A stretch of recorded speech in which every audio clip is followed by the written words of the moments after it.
Cool. Good morning, folks. Thank you, everyone, for tuning in. Do me a favor. First favor, let me know in the chat if everyone can hear me and if the sound is working. Everything looks good on the back end here, but I never trust technology too much. So just let me know that everything's working.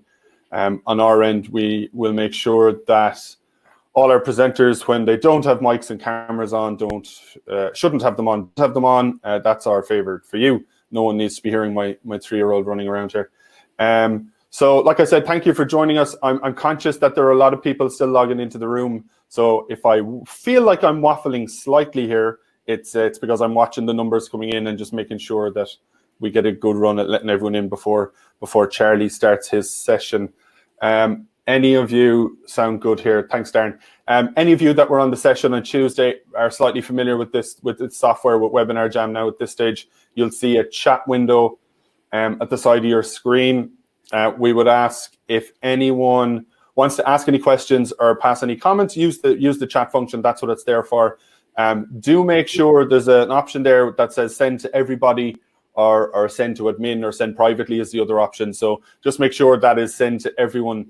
You have it set send to everyone, unless you do specifically want to talk to us privately, which you also have the option to do. I'll be monitoring that, and Connor and Martin and our team are in the back end here monitoring it too. So if you put something in there that's a question, we'll mark it as a question. We'll track it, and we'll bring it up at the Q&A at the end, or we may actually kind of stop halfway through if there's a logical spot to do so and do some questions. Charlie's quite happy to do that. So that's how that will work. I think most people, sound and stuff is good. Some people saying they can't see or hear. I think that must be a problem on your end, Raymond. It doesn't seem to be a problem on our end. See, can you get that sorted for yourself? A couple of things. There's a red tab beside that chat window, which means you can close it if it's distracting you, and you just want to focus on the presentation. Just beware any polls or offers or files that we give you to download. That's where they'll appear. So if you minimize the chat window, just keep an eye on it. If we mention that there's something there to download or something like that, that's where it'll appear. All that functionality kind of lives in there. So just keep an eye on that.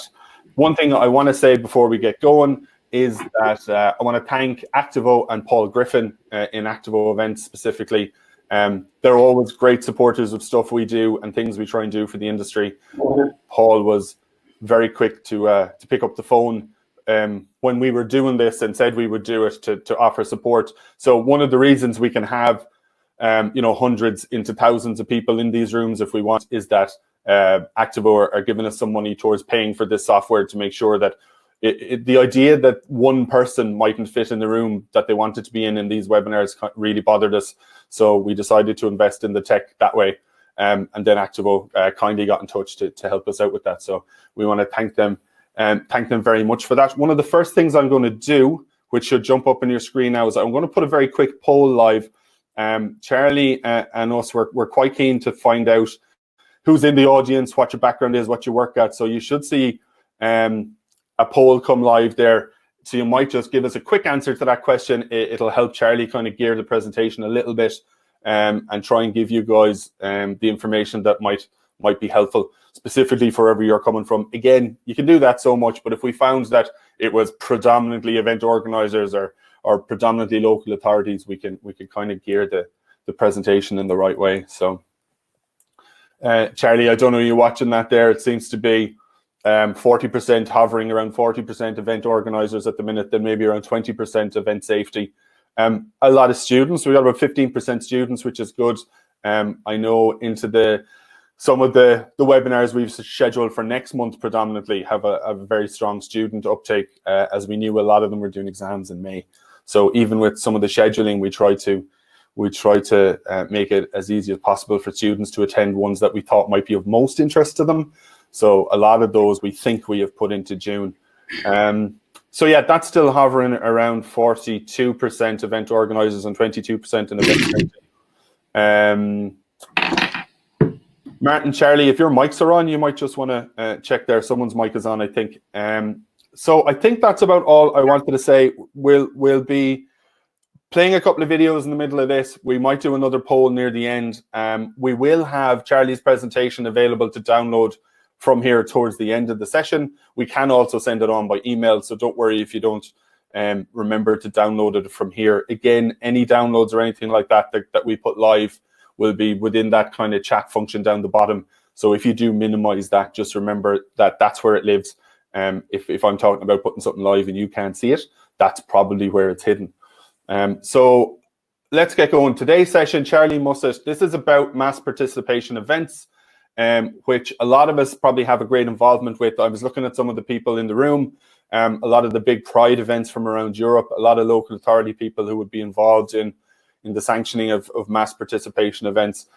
All events are very involved and can be very complicated, as we know. Mass participation ones in particular have a lot of challenges and logistics to them. Essentially, if you're shutting down a city or large parts of a city to let a load of people use it as an event space, there's an awful lot that comes with that. And we would be involved over the years with a lot of large mass participation events here in Ireland and in Dublin in particular. We're often referred to as the people usually responsible for shutting down the city, which just speaks to the amount of those big events, I suppose, that we do need to shut down parts of the city for. So what Charlie is going to talk about predominantly is what's involved in how they approach things like the Great North Run and huge mass participation events like that. It'll be hard not to touch on the current situation with COVID or coronavirus or whatever you call it at the minute. This is not focused on that by any stretch. Charlie will mainly be talking about how they approach it in the normal scheme of things. And then maybe in Q&A, we might be able to get into a little bit of how have things changed because of coronavirus, or how does he see, I see questions coming in already asking, how does he see it working in the very near future, if there is a very near future. So I think we're pretty much ready to get going on this. We have about 80% of what registered is in the room now. So I think that's safe enough to get going with. The numbers are still climbing there.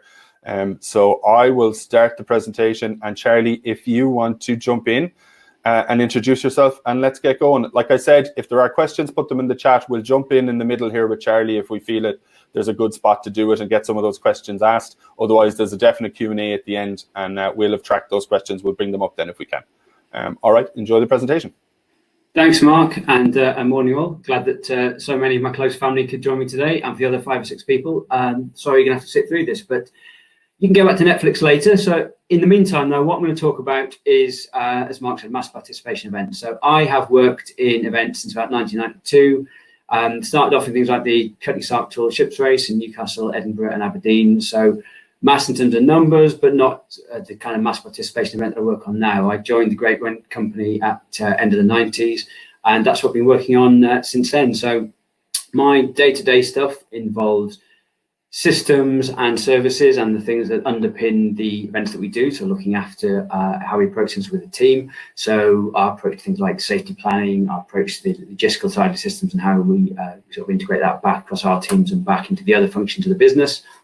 And then I look after the Great Manchester Run. I'm the event director for that. I'm the Finnish director for the Great North Run, and I edit the event safety plan. So as well as that, I work across a number of our other events. I've worked on our swims, some of our agency type work as well. So I'll touch on quite a lot of that today. And I'm going to look, clearly the title, going to look at the logistics of the whole thing and how we deliver it, but also I'm going to talk about what underpins that, and that is the the project management side of things. So every event is a logistical challenge, but every event's a project, and it's the project management side that we use to feed in all those various asks that make the event happen. So we, on the operational side, we're doing the delivery, but we're taking in asks from our partners, from the commercial team, from communications, from local authority, from TV, and we turn that into distinct streams that we can plan and address and deliver, and that is what delivers the event itself. So I'll come on to some of the detailed stuff, but as I say beforehand, talk about some of that framework.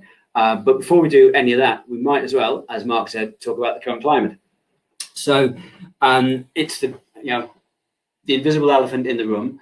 I mean, what is happening right now? So not much is happening. There's certainly no gatherings. Some suppliers doing some really good work. I'm sure lots of us have seen, I've seen examples of marquee companies and security firms and cabin companies and fencing companies helping put together things like the NHS Nightingale, temporary hospitals. We've also seen loads and loads of security work up and down the land, move around. So some great work done by people like Peter Harrison at FGH. FGH, I think, have taken on a load of other people's books in terms of like their staff and help find them work, and they're trying to keep as many of their stewards and security guys busy as possible. Some brilliant work done with things like Events for COVID in the Northwest and Northeast, doing some support for NHS and care groups and homeless charities.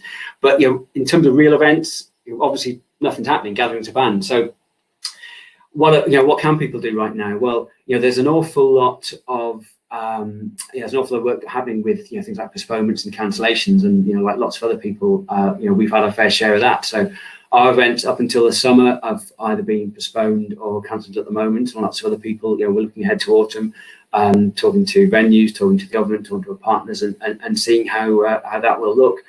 In terms of what events are going to look like, well, who knows to an extent. I mean, there's a lot of work going on right now.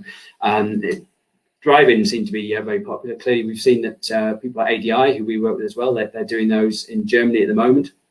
And I'm sure we're going to see a load more of those across the UK. And I'm aware of people developing formats that might try and bring events in the round and take what would have normally been really big sites for, say, 10 or 15,000 people, and maybe only put 1,500 in them.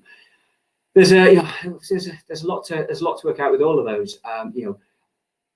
With the right work, perhaps some events can happen in the kind of medium term, but everybody's got to feel confident with that. And confidence is a difficult thing to bottle up and to define. And I think that just prior to this, I was chatting with Mark and with the colleague Martin, and we were saying that you can have stuff that one day feels okay, and then the confidence disappears the next day. So it's a case of trying to find at the moment some framework and some guidance that we can all be absolutely happy with, and that's going to help us really develop those things. So, like I said, there's some brilliant stuff, some organizer forums and stuff that Stand Out have been doing is really good, getting us all together. What can often be quite a disparate industry is seeing lots of people come together and share those ideas. Within the world of running and mass participation, there's been an awful lot of sharing with people like us at the Graham Running Company, talking more than we perhaps would normally, with the likes of London Marathon and with Human Race and others, which is all good. AIMS, which is the body for endurance running, they're putting together forums and advice at the moment. Some fantastic work done by people like Marcel Altenberg at Manchester Met University. We work with Marcel on Great North and Great Manchester already.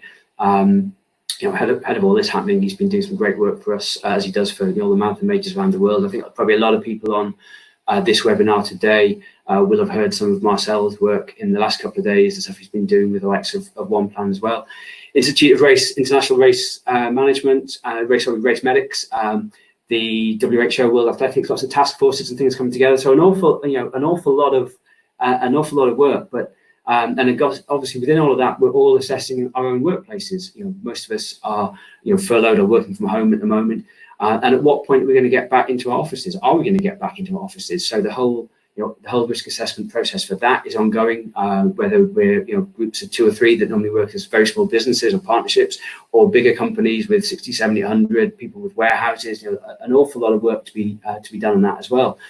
I think one of the things we can try and do, which I am seeing through the stuff that we're seeing from National Outdoor Events Association, ESSA, AIF, is to try and influence the debate. What I hope we don't end up with are meaningless numbers from the government. Not that there's any great sign of that at the moment, but where we hear that an indoor event is okay for 100 or an outdoor event is okay for 500. Well, what's the difference between 499 and 501? What's different? So I would hope that what we can do is get to a risk-based approach. Risk is something that we can't eliminate from our events. This is obviously a new risk and a very, very significant one. But risk is something that we as event professionals are used to dealing with. We deal with that all the time. We're used to trying to turn things from high risk to low risk, and from grey areas to black and white. We can't do that right now. We know we can't do that right now. But we can keep working at those risk assessments and keep that approach. But as we look at what might change, much of what goes into delivering a mass event will remain. So this presentation looks at how we have done things and how we will do things again, because those elements that make up mass events have not gone away. So looking at who we are, well, we like to think of ourselves as the UK leaders in mass participation. We offer full end-to-end service. So we market the events, we sell them, we run it, and we film it. You can see there these are some of the key bits of the bits of our company. So we've got our operations team who are based in our office in Newcastle. Down in London, we've got our commercial team, and Film Nova, our production units, are based down there as well. And our communications and marketing guys, they're spread across our Newcastle and London offices as well. Our TV arm, they put out, as well as doing stuff for us, so the events we've done, do now with the likes of BBC and Channel 5. We've also done stuff with Channel 4, with Sky, lots of overseas productions as well. Our TV arm also do their own stuff as well. So one of their ones that you might have seen recently that they did was the England's Grand, which was the programme put out for the 1,000 England games. That was a production they did with ITV. And we also do lots of work for people like the Olympics and UEFA as well. So some of our key production team and the directors, they go off and do things like the rowing for the Olympics. So the guys are out, often out doing bits like that. So in terms of what we do, Great North Run is our flagship. It's the event that you've all heard of. It's what we base the Great Run program about. But we do a lot more than that, and we've done a lot of different stuff over the years as well. So we've worked on things like PGA Golf, football playoffs at Wembley, Match Today live show. We used to do some consumer shows, some indoor stuff as well. And we are primarily outdoor based, obviously, with what we do with mass events.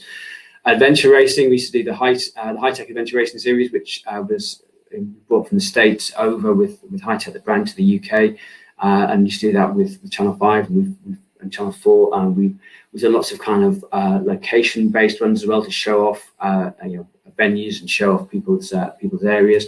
Street athletics with Great City Games, but essentially it comes back to mass participation. We've got events from Portsmouth to Glasgow. We've worked in many other places, Balmoral, Cardiff, Dublin, and as event life cycles reach, they come and go. So we'll often work somewhere where an event might have, it might work for all the partners there for 3 or 5 years, and there's some that that go and go and go, like Great South and Great North, some of our bigger ones. So essentially, what we do is we create vehicles for people to be part of. They can use them how they want. So whether that's for achievement or fundraising, messaging, whether individuals or brands, the event is the vehicle. It can be used by participants, by broadcasters, by local authorities, by the sponsors.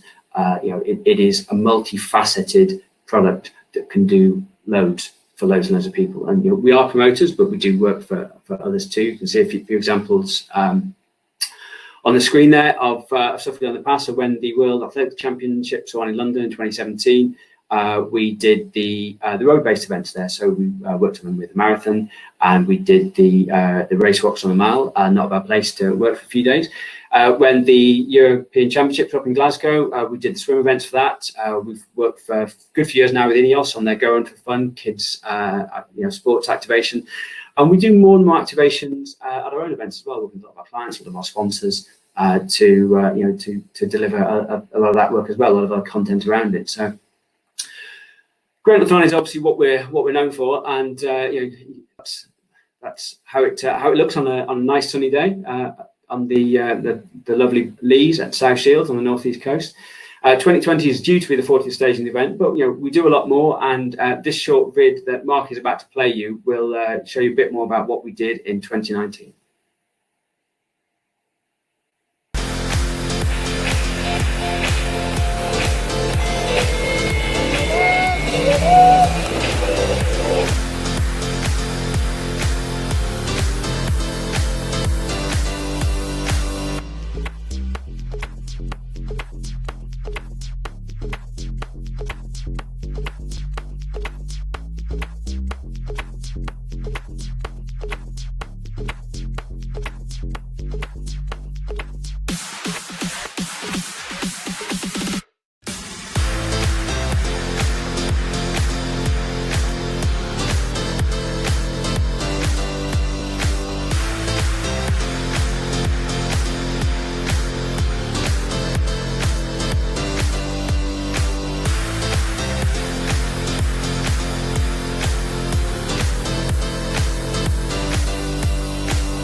I'll just wait for Mark to get the presentation back up there.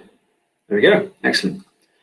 So how do we do that? Well, we create a solid framework for each event. Each has to have the flexibility it needs. A swim's going to have different needs to a run.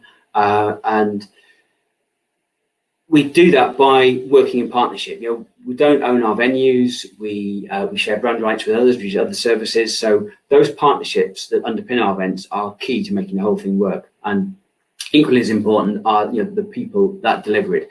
So from both our own internal team, from the relationships that we have with local authorities, from the crew that we use, from the suppliers that we have. I think everybody who's worked for any length of time, however short or long the event industry, knows that it's all about people. It's all about the services that we do. We work in a kind of 3 a.m. Sunday morning business, and we need to be sure that we're working with people who get that, get what we're trying to do, want to put on events. And that's what makes it so hard for so many of us at the moment. That we want the show to go on. We want to put those events on that will infuse people. We'll drive them. We'll fire them up, and we can't do that right now.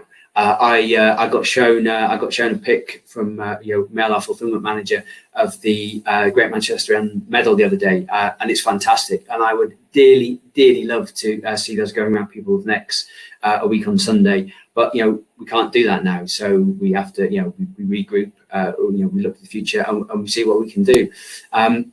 One of the key things that we do is we want to work well and work safely.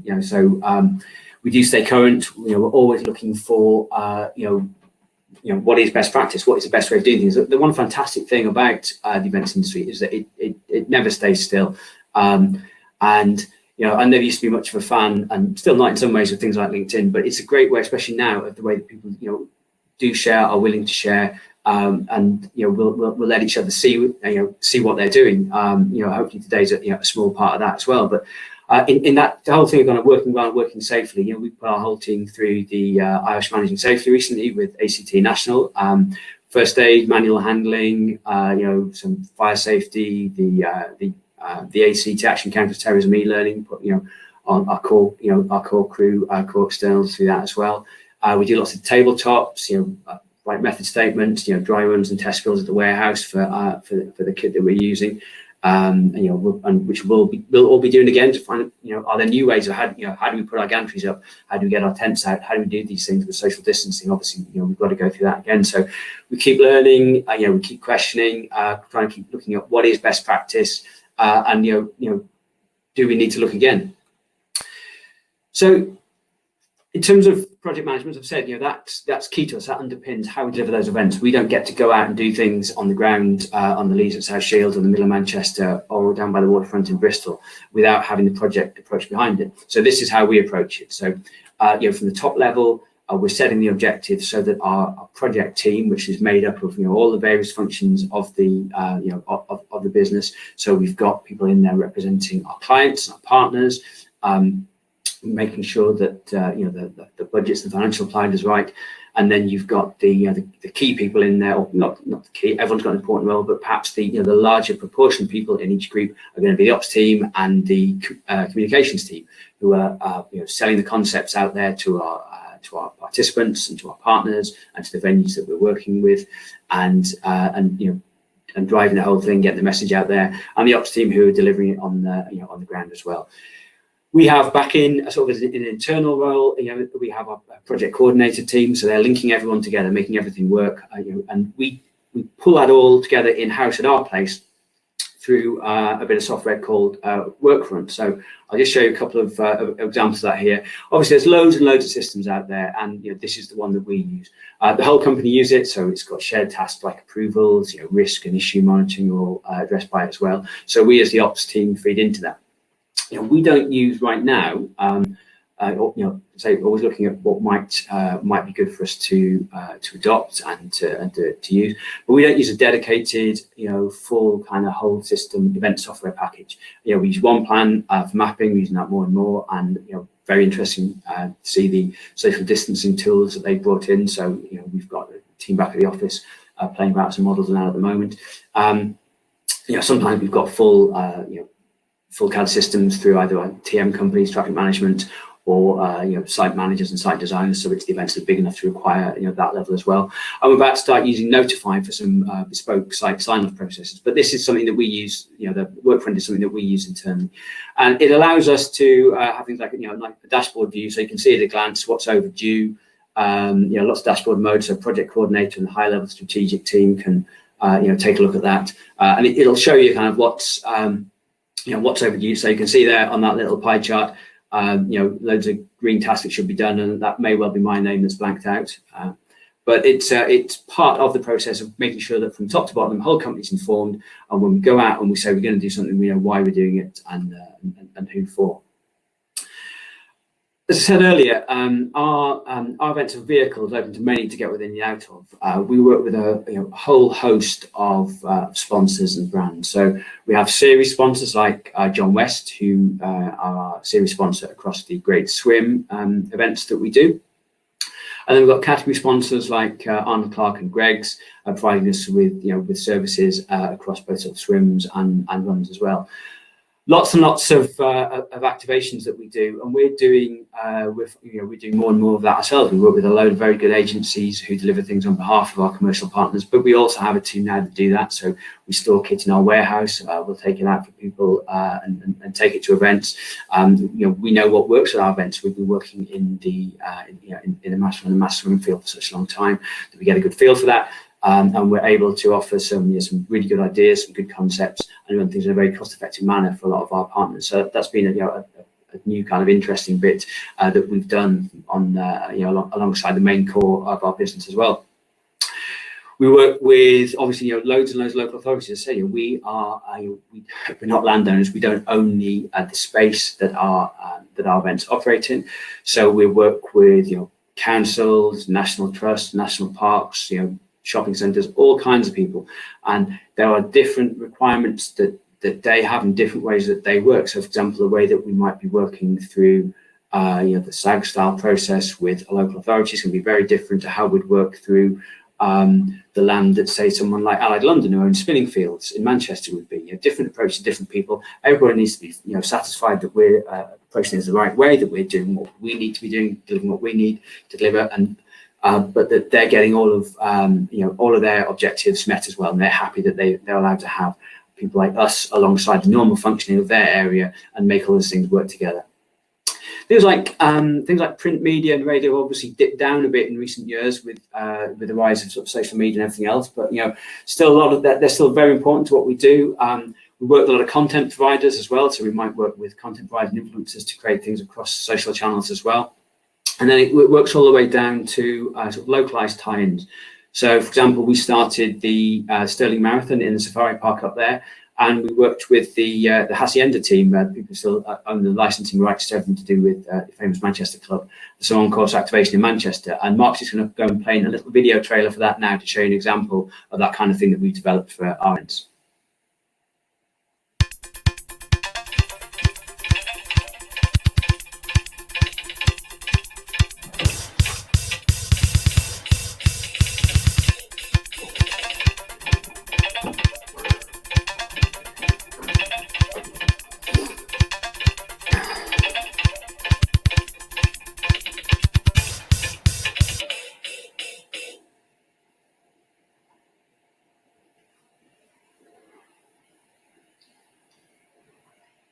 Yep, right, back again.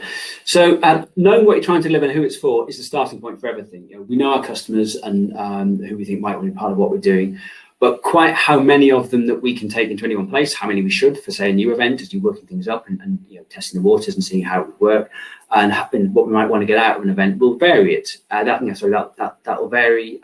So to where it is, and who's behind it. Different partners will always want to achieve different things, and we'll design events around that too, whether it's a campaign launch or whether it's an income generator for somebody. They want to get retail sales, footfall, or where they want awareness of their product or their system. So you did a lot of that when we worked with Simply Health. We did lots of messaging over stretch down and warm down, and that would be put through the whole event with things that happen beforehand, during the event, at the finish, beyond the finish in the event village. So we work with everybody to try and get multiple outcomes out of each event. So going into that knowing who's going to watch this on TV? What might be the particular campaigns that a local authority has at different times? So, health is is always high on the agenda. It's going to, that's not going to go away. And in the time that we're now living with COVID-19, how we can get more people exercising, needs to be worked into the new plans that we'll all have for the the spaces that we live and that we operate in. There's you've probably seen some of the work that's out there. People looking at, well, okay, if the acceptance is 1.5 meters on the continent or 2 meters in the UK for social distancing, what does then happen when you're factoring people on bikes or people who are running? The the aerosol spray behind people as they exhale, cough, spit, do whatever they do when they're exercising. How do we work that out? Those things all need to be factored into the way we move forward. But health and activity is not going to go away as being a key driver for a lot of the areas and a lot of the partners, a lot of the local authorities that we work with. So what we've got to find now is essentially a new way. I hesitate a bit about phrases like the new normal because lots of things aren't going to go away. When it comes to the detail of how how we deliver mass events, those things haven't gone. We're still going to be booking those services. We're still going to be doing them. We're still going to need all those aspects. But there obviously has to be a different way that we do approach all of this. So moving on to into the planning phase, getting on the ground and looking at the site has been a key first and often second, third, and fourth step for many of us for such a long time. Now, obviously, that may change for a while. We're all getting used to meetings online. We're going to keep an amount of that. We might find that that our SAGs and our multi-agency meetings and things happen like that. But anyone who's on any event knows that you can't plan it all via Google Earth and phone calls and web stuff. Knowing your site, knowing your neighbours, its quirks, its limitations, it's all key. All of us go and look at venues, and especially city centre ones, and you think, everything's fine. You come back a week later, and there's some new hoarding up somewhere, or someone digging a hole in the road, and you're calling your contacts in highways and everywhere else to find out. And we've got great relationships with all local authorities that we work with, but we all know that those local authorities are under financial pressure, and they have fewer and fewer staff. So keeping on top of those things and getting into the communities and the spaces that you're working is key. And often you've got to be there and see how busy places are at certain times. There's some places that we use that on their streets that Monday to Friday in the middle of somewhere like Manchester, they're fine with coping with reduced pavement space from new works and new hoardings because they're not the busiest bits of the city centre. But then we'll turn them on a certain Sunday in May into what the busiest single place in Manchester. So it's knowing what's happening, what's on the ground, and being on top of that. And how we do that in a time when there's less travel is certainly going to be a challenge for all of us. We all have a SAG or an EPOG, different names up and down the country. Slightly different in terms of approach and membership. I think we're going to see some more questions from SAGs. I think everybody's going to be everyone's going to be more concerned than they've ever been before. A lot of people haven't been concerned about their own responsibilities as landowners, as venues, as partners. We certainly, all of us, saw an upsurge in that in recent years with the rise in terror attacks. That we were then getting more asks to look at plans. We were all hearing, the letters HV and M in meetings everywhere we went, and we're going to get that now with COVID-19, and so we should. But we've also got to remember as well that all those other things, they haven't gone away. So, wind and counter-terrorism plans and manual handling and vehicles and pedestrians, all of these things are still there. And we've got to find the way of making sure that we don't just focus on purely, looking at social distancing and other things. We clearly can't have, in a time of social distancing, we can't have our events operating without those. But there are other elements as well. So those SAGs, our relationships are vitally important. Where we need to, we break it down further as well within our project management system. So with Great North London, for example. Sorry, this might be a good time to jump in with one of the questions that's come in. Yeah, sure. That's why I suddenly appeared on your screen there. People are wondering how much of what you guys plan is pre-planned by the time you get to sit with local authorities and present it. versus how much is then dictated by when you go into a new local authority or national trust area, and then they start dictating back across the table? How much work do you have to have done before you sit in front of them and try and wow them with the plans? Well, I guess if we put to one side for a moment the events that we've done for a long time, the 30, 40 year or the 15-year events where people know the product, if we're going to somewhere new, then what we're able to take in is a body of work, and to take in a reputation and take examples of what we've done and say, look, by all means, go and talk to the people here in Bristol or Birmingham or Portsmouth, and talk to them about what they've done. But there's obviously different approaches in different cities. It'll depend what else is on in that city at the same time. Things are quite different when you go to things like national parks, national trusts, private landowners. They have a very different approach to it. So it's a case of we'll go in with a format, but the first thing we'll do is find out whether our potential partners want that format. You can't stick square pegs in round holes. It's no different with events. So we go in, and it is a partnership process, and we'll develop it, and it'll evolve. But essentially, you've got to have you've got to have a willing venue. You've got to have a willing partner that wants to take the kind of core concept that you've got to offer. You can add bells and whistles, different things, dial it up, dial it down, put all the extras on. Event villages, pre-build up things, shoulder events, family events, make them pure elite, elements for TV. They're all sort of bits in the mix. Somebody doesn't have to buy or want or need all the various elements that might go into a Great North Run with 50,000. Okay, cool. You've also sparked a very interesting ongoing chat there about drive-in and the drive-in model, and whether it would work for musical shows and concerts and stuff. So I think we might let that continue and definitely touch on it in the Q&A at the end. But for now, I'd say let's continue on. Yeah. Well, just my part on just one thing now on drive-ins and other stuff. The big question for me on that is the same with things like restart the pubs and everything else. What happens when the first person needs a wee? Yeah. This to me is like it's such a basic fundamental. It's like back to we all do it.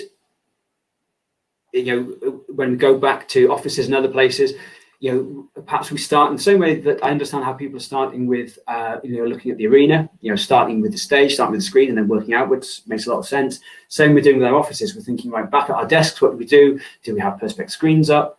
How close can we sit to each other? But what then happens when one person at the front of the office wants to get up and walk through offices that might have narrow corridors, might not have all that much, kind of circulation space?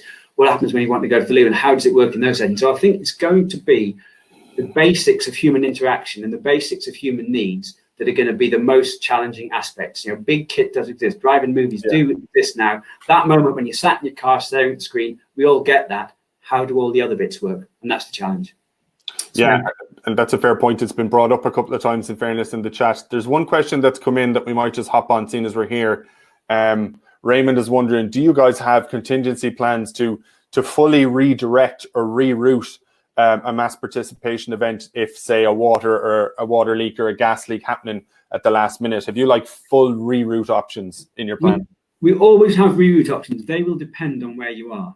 Okay. So, for example, if you look at something like the Great North Run, it has to cross, the River Tyne. There's only so many ways you can do that. We've got other courses where you might have shared out and back sections, or you might have a section that goes to a park, and you can look at it and say, right, okay, we might have these options at kilometre 3, 5, 8.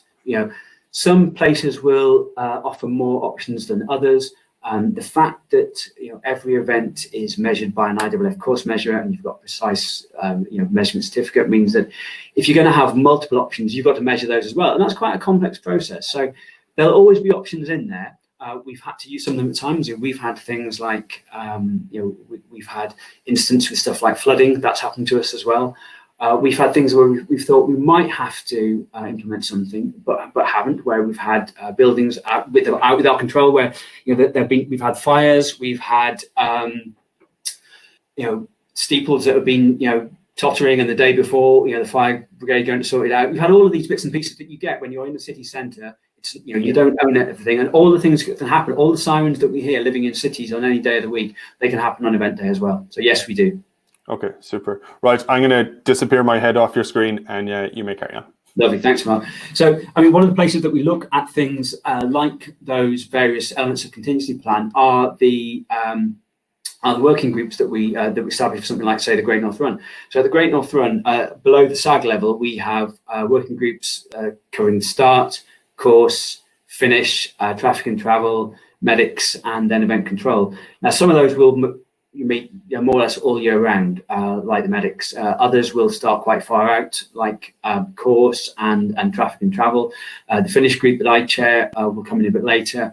Event control normally just meets once to get everyone together, and they'll have a debrief and they'll work out quite how their systems are going to be as well.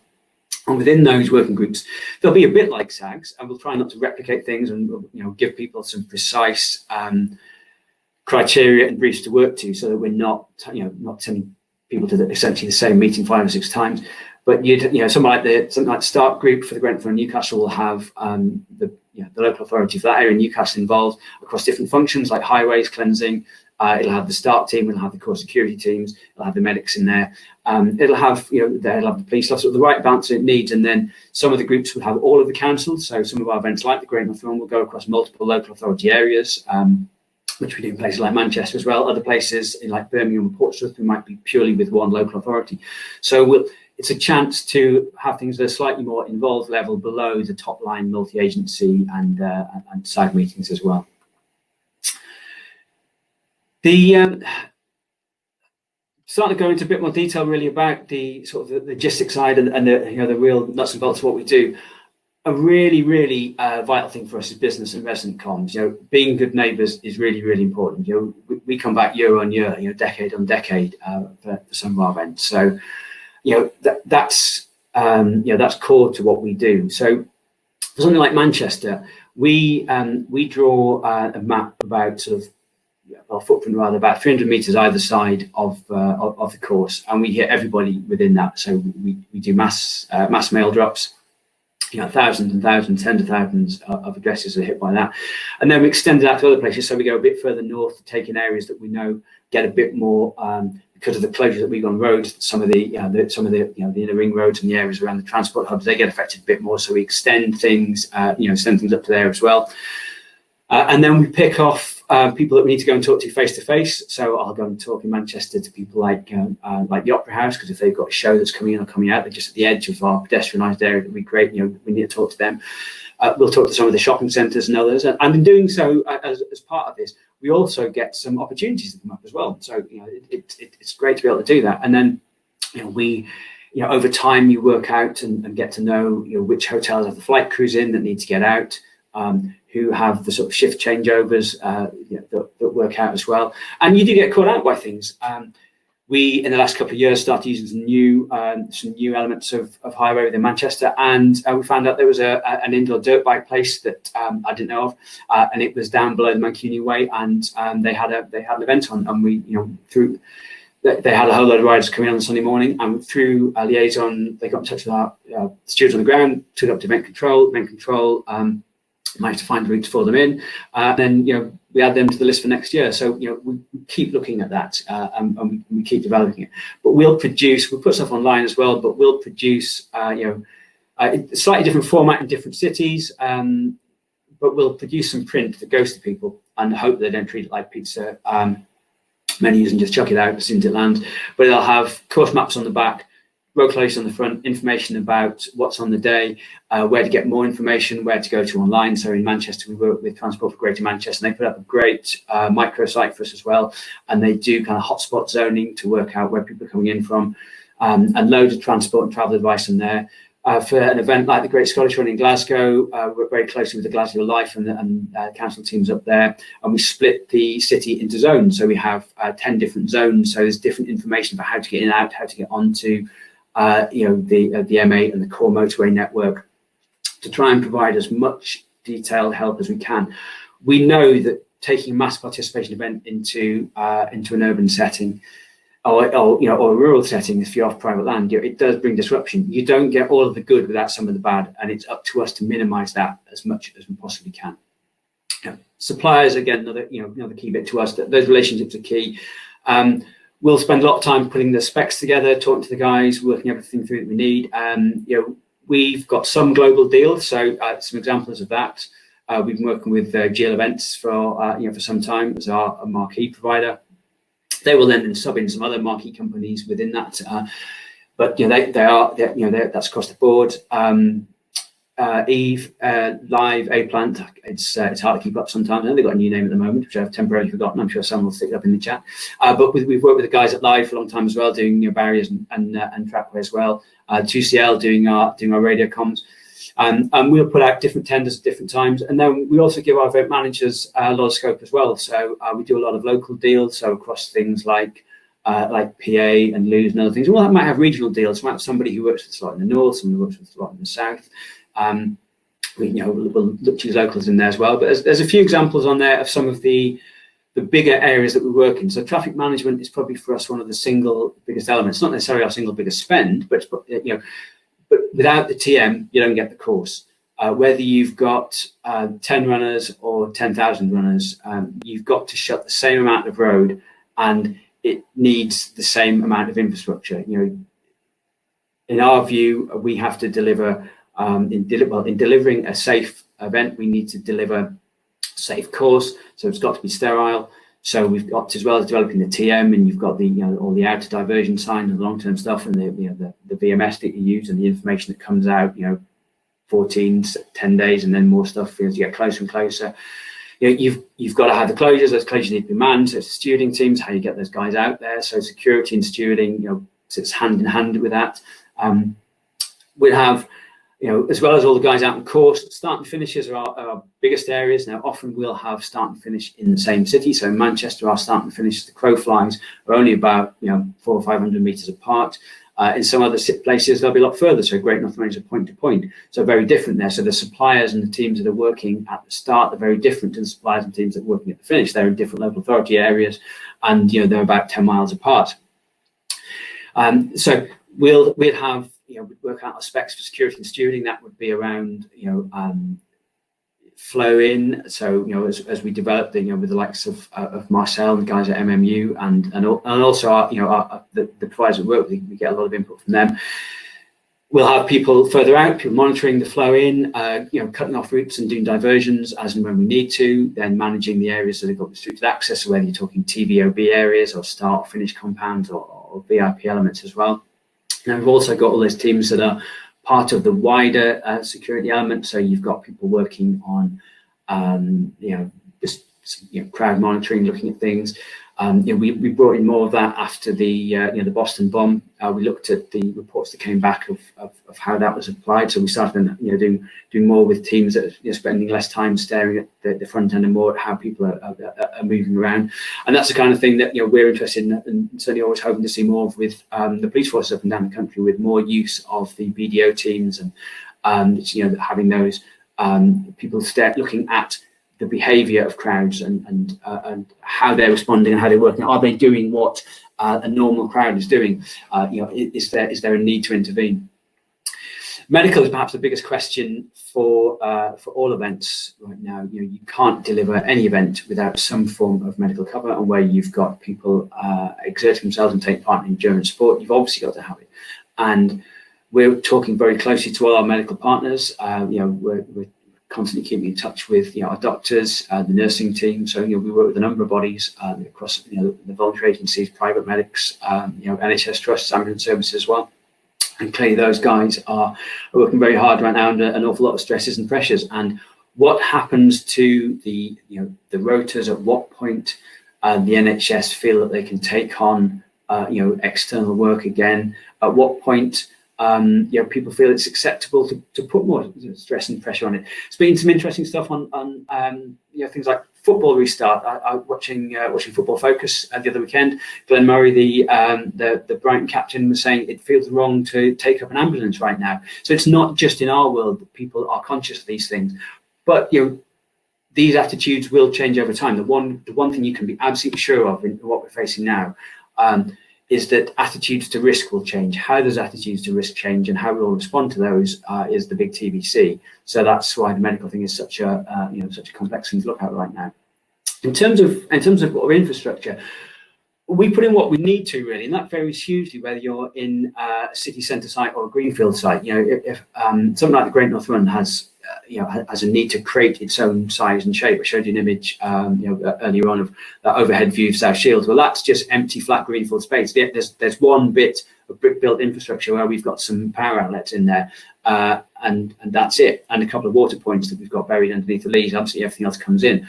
Whereas in somewhere like Manchester, in sort of the urban setting, the city itself is the venue, and we don't have to build that setting in quite the same way. The biggest bits of infrastructure, and where kind of most of our spend and effort, to be honest, tends to go, is things like barriers, loos, sound. Talking to people is really important. The one chance that we've got at a mass event to get all of the messages and briefing notes and the information that we've sent out to our runners through the comms to them, through their emails, their runners' guides, the apps that we've got, the one chance we've got to speak to them all is together. And yes, the mass starts with everybody as close as they have been. It's with the amount of people per square meter. That is going to change while any events happen, when any events are allowed to happen by the government, when any gatherings are allowed. That is going to change. We're not going to have everybody together in quite the same way, whether events are smaller or whether they happen with more waves and effectively you're turning tables and you've got more sittings. Sounds really important, and the voices that we have in there, the guys we work with, people like Brian Burnett and Chris Temple, and our whole team of commentators are key to us. Sound's a big part of what we do. Moving to structures, so tents, marquees. Some places you saw the image of the Great North Run. Huge amount of tents. We've got everything from field hospitals and VIP stuff through to the charity village, which has 99 6x6 structures in there. And then a whole load of bigger ones for some of the larger charities that we work with, like CI UK and others as well. And then, the signage, overhead signage, digital signage, screens, cabins, all of that stuff comes in as well. And then there's lots of smaller bits that we use as well, from showers to buggies, ice providers to florists.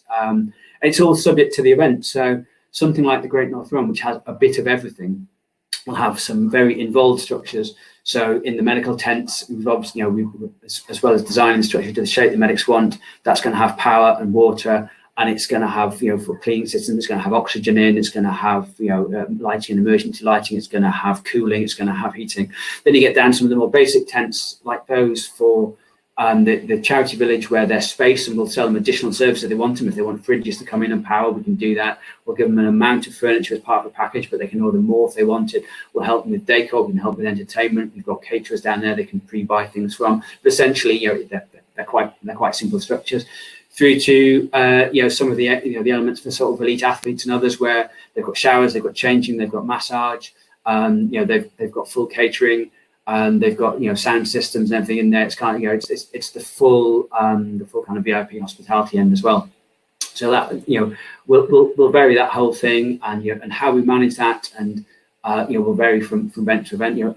CDMs applied to everything. The only one of our events that's CDM notifiable is the Great North Run. So obviously we do so for that, with a sheer number of worker hours and people that we'll have on site. And it was interesting when we first applied the kind of doing the basically adding up the hours a few events back for CDM was to be honest, CDM didn't change much for us. There's an awful lot of talk in the industry, but that whole principle of sharing information, take responsibility for what you do, sharing information amongst suppliers, sharing site guidelines, sharing plans. We were toolbox talks. We were doing that already, but when we actually looked at the hours for the Great North Run. It's the immediate 2 days of strip out after the event weekend are the busiest. So, we spend as much time planning for the get out as we do for anything else, because that is when, we've got most people on site, there's most pressure on plant. If the weather's been bad, you've obviously got, additional planning that you might need to use and like to bring in. And we have at times brought in additional site safety teams, additional people to manage elements of site, additional crew to help. If you think that, you're going to need that, the champagne corks, as we all know, don't pop for long. When events over, there's still plenty of additional bits of work to be done. So we'll also bring in additional specialist teams as we need them. So each of our events of whatever size will have a form of event control. And our event control and site safety advisors are pretty common across everything. Crowd management will vary. For our event control teams, we've got a team of ex-police officers and still some serving advisors as well that work on that, and they work alongside our ops staff, and we'll assess each event for what we have in. So we typically have a core team of two from our event control work alongside all the other agencies that are in there. Then we'll supplement that from our event control team with members of the ops team as well, who are logging, call taking, and providing links back into the various systems that we might be monitoring, the ways that we'll get information in back from the ground to event control through radio, through phone, through WhatsApp for imaging when you're doing things like it's a very useful. It can be overused. You don't want to drown your team, but equally you want to make sure you can get information to them. So it's great to get visual stuff. So this is happening now on the ground. Here's a picture of it. Here's a car I've uplifted. Here's a picture of it. So you've got that there as well. We'll often add in our comms team as well. So social media team are really important at the bigger events. So our events in Glasgow, Manchester, Great North, they're examples of ones. Portsmouth, where we'll have our social media team in there. Those guys are always on the ground to work with us. So if there's been any kind of delay and things happening, there's any issue that we need to respond to, they can talk to people as well, keep everyone informed, and also work with the comms teams from the likes of police, local authorities, and everybody else as well. The venues will vary. Sometimes we're in police headquarters in a control room. Sometimes we might be in a hotel. Sometimes in a council venue. But looking at that, working out what we put in, what we've got in the way of access to CCTV. For us, we don't always use CCTV. It's a really good thing to have, but it's not. When we've got so much to cover, we know we're not necessarily going to be able. Well, we are not in most places, even with the great CCTV networks that some cities have now, able to cover 13.1 or miles or 10k of roadway. So we'll look at what we need in there. But the radio comms, how we plan that out, the spec that we give to our radio providers, the kit that we have in there, how we establish the room in sort of teams and cohorts. So you've got the right people close to each other, so that there's the chief stewards can talk to the event team and liaison with the medics, because an awful lot of the medical calls might come in for them as well. Then that's all, how people sit together and how they work together is an important part of the whole process. Our site safety advisors, they work with our event managers, come in at a later stage. Our event managers that agree the specs with suppliers, and then we get the safety documentation in. We have an online system, which I'll come on to in a minute, that we set up.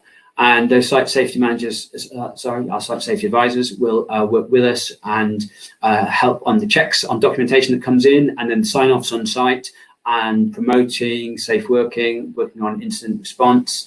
And on the crowd management front, we work with a lot of different security firms up and down the land, lots that you all know of, like Show Safety for SFGH, and lots of good locals and regionals as well, who are equally a very important part of the mix. And often they've got great in-house skills that we can use. But we've also got some external providers that we bring in if we need to, and sometimes they'll sit in event control, work across a number of providers on the ground. So, for example, we did at Great North Run. Other places they might work on the ground in more of a bronze capacity. So we basically kind of look at it and see what each place needs, and how it's going to work best. We all want to work with our best people. So when we're looking at the teams that we've got, and we're incredibly proud of the team of full-time staff and crew and the part-time crew that we've got at Great Run. But we can't take everyone to everything, so we work out key roles and we allocate that. We manage our crew via a system called Parim, where we now put all the crew shifts up there. Crew can look at it. They can pick up their shifts, make amendments to them. We've been using that for, I think, about 18 months now. Really good system, takes a bit of getting used to, but it's been a real boon to us. I think it's improved things for our crew as well. And we've been able to develop that and add to that. So that's been great comms to them as well. The incredibly important part of what we do. If it's not right for them, it's not going to be right for the customer, it's not going to be right for us. So making sure our crew welfare is right, their hotels, their travel, our hotel spends are not insignificant. So there's an awful lot of work done by our event admin team and our hotel partners to get the right kind of deals on that as well. And we bring in a lot of kit. Obviously comes from our suppliers, but we've got our own warehouse up in the northeast and a warehouse manager who looks after that very well. And we look at van lists and what we take to each place. So we've got loads of signage, branding, tools, loads and loads of on bags. loads of signs. We tried different approaches for how we get it onto site. We've sometimes taken Arctics to site, unload everything, create our own boneyard there and ship it out. But what tends to work best for us is a multiples of vans. So, lots of sprinters that can go right to exactly where you want them. We can drop things straight to the start, straight to the course, straight to the finish. We're always looking at the environmental side of things, and one of our event managers has been out and getting accredited on some of the greener course and sustainable stuff out there. And we log all the miles that we do. We work with our suppliers to do that. Everything from the recce's that we do, and we're gathering all the data that we can to work up the best possible way for us to approach sustainability. But we've got to make sure that the systems that we use, whilst being sustainable as we can, are the right fit for what we do as well. We've also got a fair amount of larger kits, so we've got loads of truss that makes up branding, loads of pop-up tents, structures that we use for wayfinding and other things. And then we have to develop our own safe working plans and handbook to cover all of that as well. And on to some of that sort of, the handbook side, the documentation side. I mentioned our site safety advisors and the way that we work with them. We have an online site guideline system. So if I order some barriers, Live are going to get a purchase order from me, and then that triggers our online system. So we ask them then to submit their risk assessments and method statements, their health and safety policy, and their insurance details, and then we can add elements to that as well. And also through the site guideline system, that's how they get to apply for passes, vehicle passes and personnel passes as well. And that's color coded, so our event admins can look at it, see where we are at any one time. And for more complex areas, we then can bring in our site safety advisors perhaps slightly earlier than some aspects are quite standard. So things like event timing, we know how that works. We're not particularly worried about that kit. If someone's bringing in a climbing wall, then that's quite different. We want to know an awful lot more about that. It's something that we're not used to seeing as much. So we'll then we'll go in and look at it. All the information that comes out of that, we then use in other areas. So it then goes into the setup schedule to appear in things like the event safety plan, but it also goes into our wind action plans. So I said earlier that whilst we're all very much focused on what COVID-19 means for our industry at the moment, the other stuff hasn't gone away. And wind and weather has been a growing issue, for the world. It's been a growing issue for people like us on what we do. So we have a wind action plan. We've got a standard template that we then adapt. So every event gets a bespoke plan, and that's got trigger levels in, which are typically set at 80% of the maximum wind load. So you then start to act, and some might have earlier triggers as well. So you'll start cutting branding off, you'll be removing things, you'll be clearing areas, doing all the things you need to do. And we have had to bring that in. We've had events that have been affected. I think Storm Brian that affected the Great South Run, and we lost some Saturday events in just a couple of years ago. But we're then able, through the monitoring that we do with the Met Office system and the forecaster, and sitting down with the council and the resilience team and with our own team, then we remove an amount of structure, not complete some things, and able to deliver the Sunday event safely. So a key bit of what we do. We've got a set format for our event safety plans. Great Fun is slightly different because it's bigger, but we have this 15-chapter approach. So we're looking, the event managers will do that, look to get that, 6 to 4 weeks out, submit to where we are and what people want, to our local authority partners in a draft format, and that covers the background to the event, what we're trying to achieve out of it, the venue, the occupant capacities where they apply, things like start and finish areas and how we address that, the risk assessment. The management plan in there, the flow chart showing who does what are the key responsibilities, our approach to safe management, so competency of suppliers and the checks and systems that go into that. Our stewarding plans are in there, and the bespoke detail that will be going out to sort of the sector managers within all our stewarding providers. The medical plans, fire safety plans, the communication plans. Then the infrastructure that goes in, traffic management plans, contingency plans, and then we have appendices that will cover things like missing persons, critical casualty plans, examples of passes, insurance docs, all those bits and pieces. And we send that out largely in electronic format now, still a few physical versions of print as well, because they need them.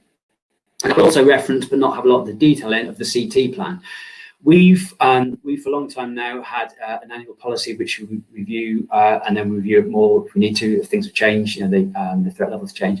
But we produce event-specific reductions of that plan, which will, and what we're looking to do there is we work with the CTSAs, we work with the CT SECOs to develop a plan which is event-specific, but which works from the threat assessment. So we will request, as we can all find out what the national threat assessment is, but we'll request a local and event-specific threat assessment, and then we'll look at that and explain in detail what we're doing in the way of various measures.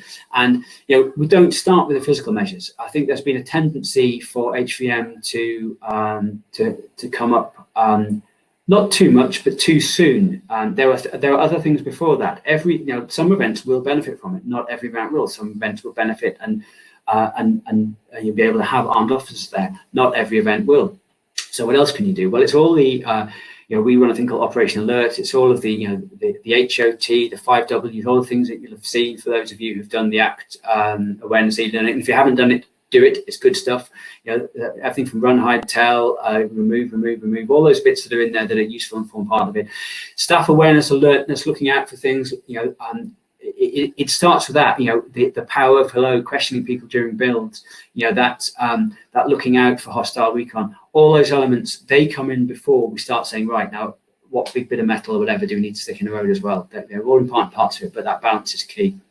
And a crucial doc for us that distills elements of all of those various things I mentioned are our crew notes. That's the staff handbook, an A5 booklet everybody gets. It's all you need to know. It's got your welfare in, and it's got the minute by minute, blow by blow schedules. Everything that comes from our all of our earlier planning phases that we've done with the local authorities and with our providers and the supplier specs, that all feeds into the scheduling that says, right, this person in this role is doing this with this team at this time. So there's different specs for people where they're building the start, the finish, out on course, all the various roles that they do and how that works. And then we'll underpin that further with some bespoke role by role briefing notes. So if you're our city centre manager, you'll get some detailed briefs telling you when certain exhibitors are coming into these streets, when the closures are in, what kit you've got in your van to put out, when to bring it all back in by. And we'll walk through, we'll walk that through them, talk it through with them, and let them know exactly what they're doing. Now, that flow of information, whether you're talking about, you're talking about volunteers, or talking about others, it's vital. People know what they're doing; they're not going to get it right.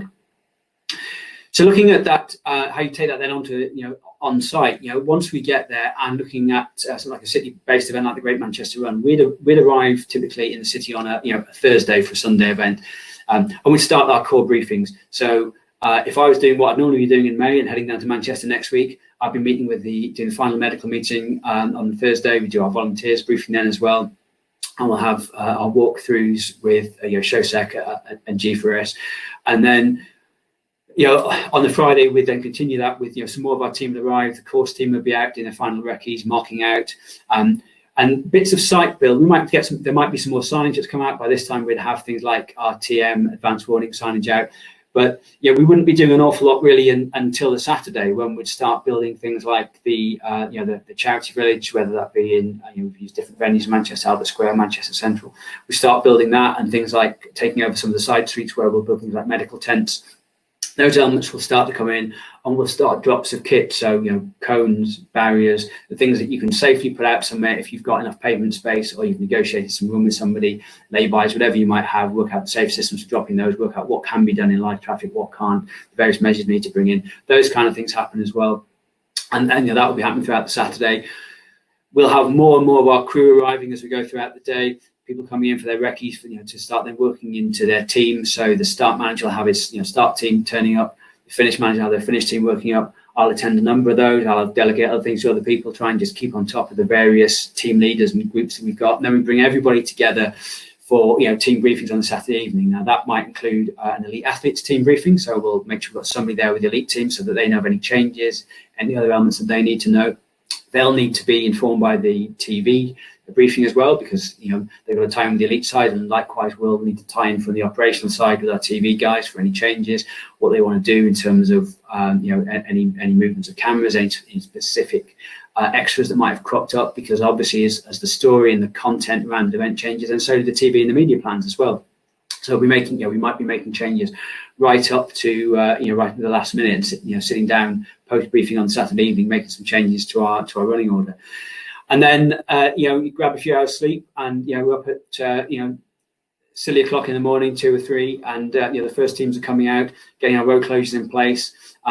We'll typically close a start and a finish first, get maybe not in their full entirety, but take a chunk of road, get the big kit in, start getting the barriers out, create a safe working area, bring in the gantries, bring in the power, bring in the PA, bring in the other elements, and then you'll start to link things up. Do your phased road closure in other areas. So TM out first, then the stewarding teams coming to help work with them to affect those closures. Start all of your course checks as well. And then you always have to get you've got to get to that point where build ends and show starts. And the thing with urban-based mass events is that it's quite a tight timetable. We get about 4.5 hours to get everything in place for 30,000 people and 2 hours of live TV in Manchester. It's not a lot of time, so we bring in and plan as much as we possibly can, just what we need to do and no more, enough to get everything that we need and all the bells and whistles that give the content everybody wants, but no more than we need to do that. And then you've got to switch over to that production point, and it'll happen in different ways. Obviously, the start needs to be ready sooner than the finish, but once people are coming into the city, we need to change over. So it's high vis and steelies off once you finish your build and getting your show gear on, and then you're into the event and you're delivering that. But all the way through that, the full delivery time in a mass run, is done in chunks, and there's relatively short times when everything, start, all the course and finish all linked up. Because as soon as you've got the start cleared, you then start, stripping that out, and you start working on your first reopenings. And that might well, at somewhere like the Great North Run, focus on junctions. So we focus on cross-course junctions. So we have cleansing teams and signage and everything, and extra stewards and barriers in place, ready to open up cross-course routes so it can help traffic flow more. In other places, it might be chunks of road that we can open, and we'll put additional cleansing on to get things open as fast as we possibly can. And throughout the whole thing of the planning process, we've always been thinking about home time. And that's not because we want it all to be over, but that's so that you're planning for that and you're constantly aware of what you've got to do, so that you don't get a big sign of relaxation when you've got a huge amount of extra work to be done. So that might see other teams come in, it might see some support teams come in, it'll see different people work on the different things, and people change their focus, and sector managers hand down to perhaps a second in command at one point and then start to turn their focus onto the strip out while you're still dealing with the last elements of the event. And getting people off home, not keeping them on site too long. Through our Param system, we've agreed shifts with people. We'll pay them longer if they have to stay longer. But if we say to someone, you're going to finish work at 7, you're going to be on an 8 o'clock train, then that's what we'll aim for. So we'll try to work to that as much as we possibly can. And at any one time, we'd normally have some projects in the early stages, some later, some still in delivery. So it's vital that we gather those key learnings straight away. So typically after an event, we'll have the hot debrief, get our immediate 48-hour reports in from medical, safety on anything that we need to respond to, anything that's ongoing. We get in, getting our media report to see how well we've done, find out what everybody thought, talk to our sponsors, talk to our customers. The post-event surveys are starting already. But obviously now everybody knows what people thought of your event same day. Social tells you straight away. Your customers will tell you if something's not right. So we've got people monitoring that all the time. You find, we'll know going into an event. We'll have, our finance team are very astute, very alert, and on top of us to make sure we get our purchase orders in good time, and we'll hassle the heck out of us quite rightly if we don't.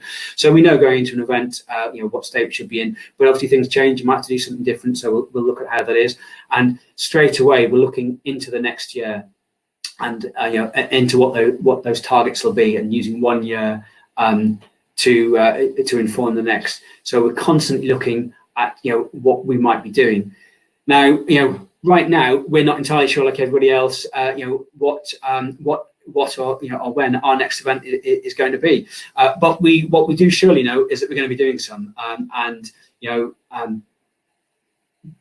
sure there are some people out there who listen to this who might be interested in doing some work with us, either suppliers, volunteers, paid crew, new venues want to talk to us, and please get in touch. You can find me on LinkedIn and on Twitter.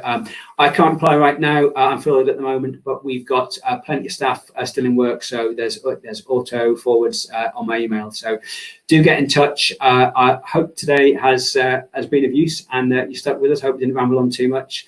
And good luck to absolutely everybody in planning what they do in response to the less than joyful situation we all find ourselves in right now.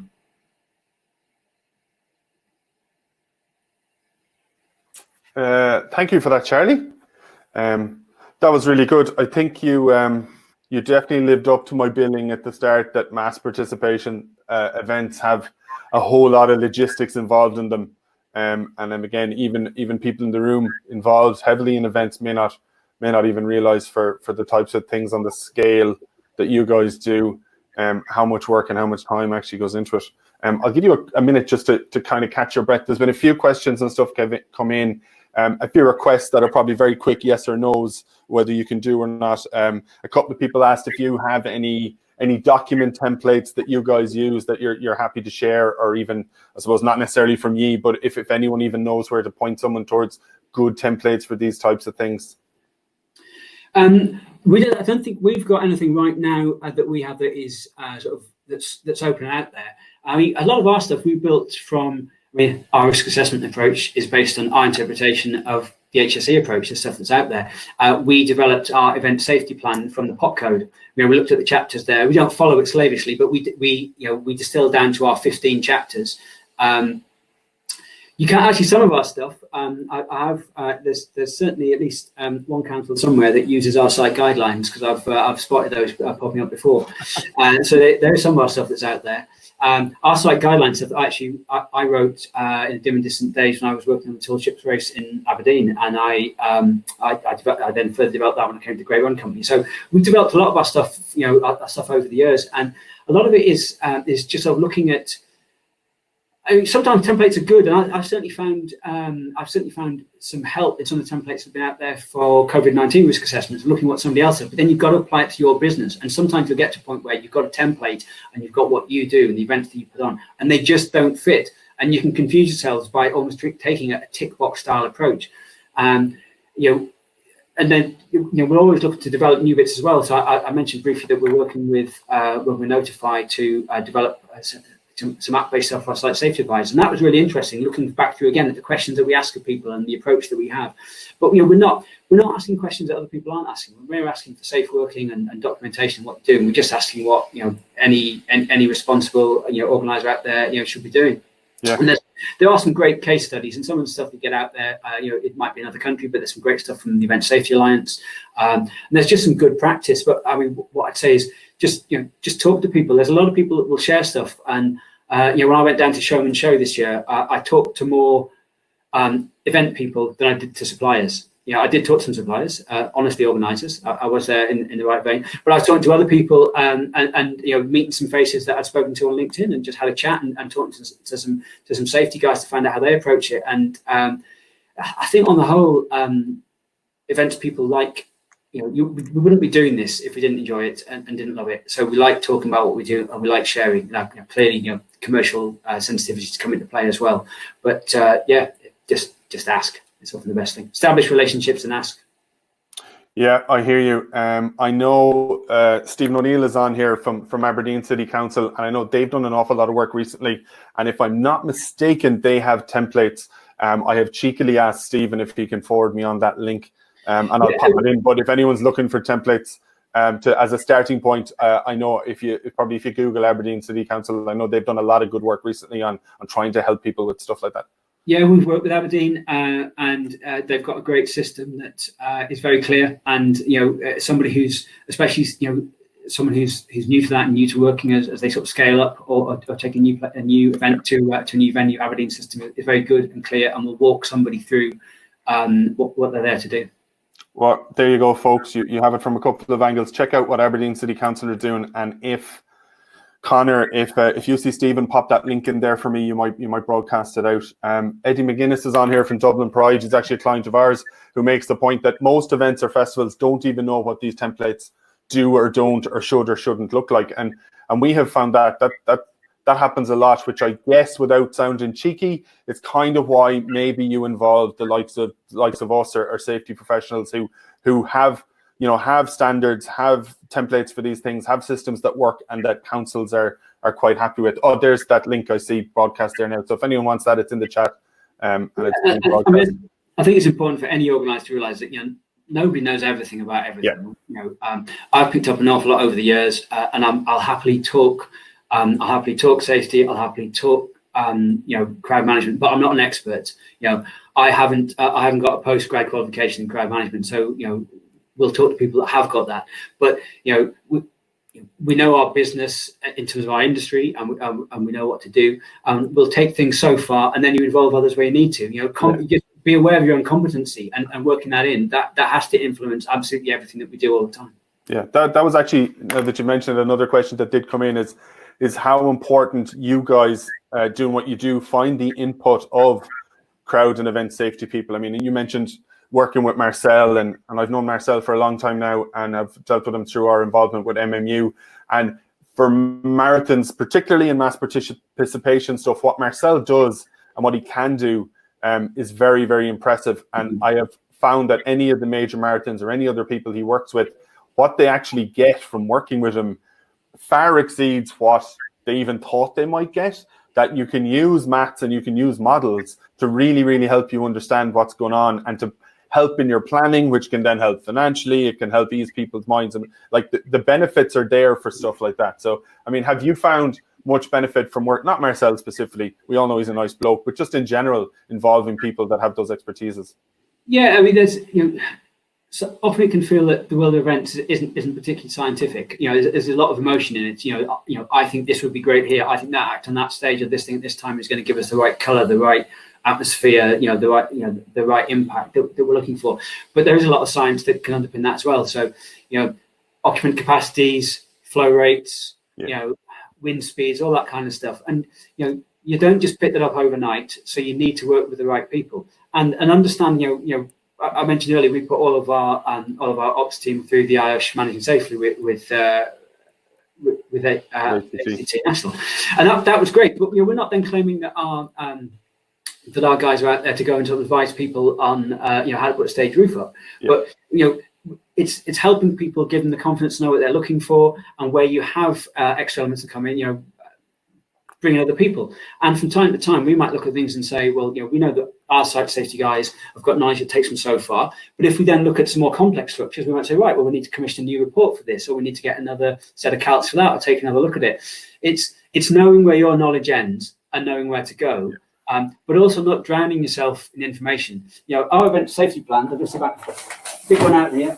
They can end up as quite weighty things. There's quite a lot in that. You don't want to not give people the information that they want, but you also know that not everybody wants everything. Local authority is quite right. You want to see a bit of everything. To others, we might just send them chapters or sections, or we'll give them a plan and say you're only really interested in chapters 2, 3, and 5. Everybody's got their own sort of takeaways that they want from an event, and we've seen from other people some good ways of approaching stuff. So there's some stuff that we'd seen about a kind of PowerPoint-based way that had been used in event control. I think it was in the stuff done down at Portsmouth for the celebrations last year, where you could immediately jump to chunks of a safety plan, so get to the traffic management side, or get to the student plan quite quickly and filter that out, not have people flicking through long detailed documents. So, and I know that there's some bits of the software do that. There's things like Raven and event control systems and stuff out there. And in time, we have looked at those. We've talked to the people that have them. In time, we might use those as well. But right now, we find that the systems we've got are able to do what we're doing. And if it's working, keep looking, keep questioning, but don't necessarily alter. Yeah, I hear you. Actually, you've hit on a couple of things there that we might kind of segue into. Just as regards safety plans and EMPs and all that, and how to communicate them. Coincidentally, I was working on some stuff of our own last night, and I came across a video that we did a couple of years ago, which was for a large parade event, a Paddy's Day parade we do here, where we actively took the EMP and the safety plan and made it into a video, which sounds a bit weird, and I actually have it on YouTube. It's unlisted, but what I might do is I'm just thinking out loud now, in the email follow-up for this, I might include a link for people. It was basically using PowerPoint to put a whole presentation together where someone could sit down for 7 minutes and fully understand this parade event instead of having to read through that document. Yeah. So that brings me to a couple of things. One is I'm going to put a poll live really quickly because it relates to a question that's come in from someone. So if everyone wants to give me a quick answer on this, then I'll move on to one other question and then we'll come back to the results of the poll. But another question that came in there was from Megan. Charlie, what's your opinion on, this is interesting seeing as you just showed us how thick some of those safety plans can be. What's your opinion on quality versus quantity when it comes to your event management plans? Do you struggle to include all your crucial event info without making it too lengthy? And do you have any tips on putting together this type of documentation? I think that is really hard. Sometimes as well, your plans on aid memoir yourself. By the time you've written it, you've got everything there. So it's what do you leave out? But I think that's where I like to put everything in an event safety plan, but then not necessarily give everything to everybody. Let them all have it if they really want it, but then direct people to the right sections, the right segments, but take things out. So our crew notes will essentially tell everybody what they need to know about our event. So that comes down to, again, have I got one to hand? I'll just flip through the boxes here.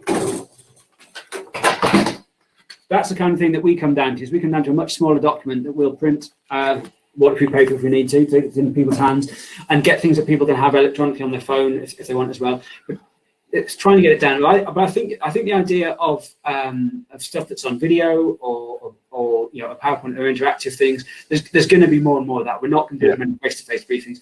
It's anything that gathers and grabs people's attention. We find that our mass briefings the night before, you might have 100 people in a room, and the event manager will lead people on a PowerPoint. There might be a bit of vid in there. There might be a couple of jokes cracked if that's what the event manager themselves wants to do. But it's a chance for everyone just to think about their bits. If you're the start team, you're not going to stare at the sections about the course and the finishing, but you are going to stare about the things about housekeeping, about the threat level, about what to do if there's a medical incident, about how to use your radio. And then you've got the chance to sit in groups and talk about it. So whichever way we get information over to people, what we've got to do is keep that information flowing and keep it so that our crew and our suppliers and our volunteers and everybody feel that they can question it and have enough people to go to so that people think, well, I've only got a small question. I don't want to hassle the event director here. Well, fine. Give them the place to go. Yeah. And just keep that flow going. But it's tricky. And some of my documents may be too long. If you've ever received one of them and it is too long, I'm sorry. No, but I mean, there's a few things at play here. Some people need to see every detail, and that could be the licensing authority or whatever. But again, what we've tried to start doing, much like yourselves, is different formats for information work better for different people. Yes. So the likes of PowerPoints or videos and stuff, often we give certain people will get an option or they'll get access to everything, and whichever way they learn best. The point is to communicate the key information. So if we can do it in a few different formats that suit different people, ultimately you're getting a better result and having more people understand that plan. Yeah. Another question that came in that I promised I would get asked was, again, it's COVID-19 related. So looking forward for let's look at this as mass participation events in general. This isn't a direct question to you about the Great North Run or any of your events, but do you think it's realistic for something like social distancing and capacity calculations and stuff for routes to change and be done? I had this conversation with on a call recently, actually, that Nigel from your place was on as well, where we discussed like having massive major control over start and finish is one thing if you have the space to do it. But the reality is, as soon as people are on your course, it's a competitive event. They're going to be passing each other. They're going to be within 2 meters. Is there any way to effectively, do you think off the top of your head, social distance the race part, the actual event part of the race? Well, other than get people to run with enormous hula hoops around them, it's going to be quite hard, obviously. But I think there are some things that we can do. The flow over the line is key, and even now the flow over the line is key. So anyone who's ever seen any of Martin Altenberg's stuff that he does with Chicago and New York and others, it's that gate ahead of the start. It's that flow gate. Now, if you have fewer people in your assembly area and can create social distancing there, and you then flow them over the line at a slower rate and give people more space to run into, you're going to have a much more relaxed and spacious running experience. Yeah. It's going to be a bit more like creating the back end of any mass race, not the front end, because elites always have fewer numbers, but they pack together tightly. But then at the back end of a race, people may well have meters and meters of space around them. That is clearly going to have a number of knock-on impacts. It's going to mean that fewer people overall can take part. Yes, you can extend your day, but you're going to get to a point where some of the sizes of certain events that happen now just won't fit that sort of format. When you extend your day, you're extending everything. You're extending the impact on the community in terms of road closures. You're extending the hours that people are being asked to work. You're extending the pressures on your medics, your stewards, everything, and you're increasing your costs to perhaps there might be some event formats that aren't financially viable. Now there are ways of making things financially viable if somebody wants to underwrite it, but it might be that and urban settings might be harder for this, where it's the interaction around any event. What are other people doing? If you've got completely private land and you can manage all the flow in, all the travel to it, that might give you more options than trying to do something in an urban setting. Until urban settings are working normally, of what we all used to think was normal, there are going to be limits on what you can do with any kind of event or other activity, and that's going to include things like works in city centres as well. It's going to be the same for people trying to do building works and utilities works as well. How much pavement can they actually take up now if you're pushing other people into other areas? And I think that we're as a society and a nation some way off that. I would dearly love to see the expertise in the UK Crowd Management Association and the associated industry and the various universities that teach this, and the likes of Emma Parkinson and Keith Still and others involved in working with the Department for Culture and Media to understand this. I mean, we've all seen supermarkets where supermarket managers and security guards who normally worry about theft are now trying to run queues. And this is not what they do. They're used to crowded places, but they're used to crowded places operating the way that the customers want to operate in them. And it's not going to be like that. We're going to have to inform people and educate them. And if our public spaces aren't ready for that, they're not going to be ready to accept events. So there's a number of key steps that have to happen at a much higher level outside the event industry to create the format for the event industry to then come and operate in whatever shape and form we can do that at whatever time. Yeah, that's a fair point. I know we had a call with a client during the week looking at doing some feasibility work for them on their urban event, and something as simple as if you imagine a time when shops and retail reopen again, but physically need queuing space, and there's now a greater demand on space outside each shop, the likelihood of being able to shut down streets and shut down pavements and stuff, everything becomes harder if we're in a situation where we have to maintain social distancing for queues and stuff like that outside. There isn't the room in most city centres anyway, but if there isn't the room for that, there definitely isn't the safe room for us to shut most of it down and run an event. Sorry, I see Adrian Hodgson, thank you very much, has popped in another link there in the chat for anyone looking for some toolkits or documentation for this type of thing. Charlie, another question that came in was around kind of more specific to what you guys do, I suppose, is do you ask for the runners and the participants on your events, do you ask about pre-existing medical conditions in advance of them entering? And again, does that then impact on the medical provision and stuff? We do ask, but there's only so much you can do with that. I mean, we do not have the same setup legally as, say, France has, where you need to get a doctor's note to run. I think it's a 10K and over. You have to have a certification, and then as a result of that, there's a way of effectively barring people.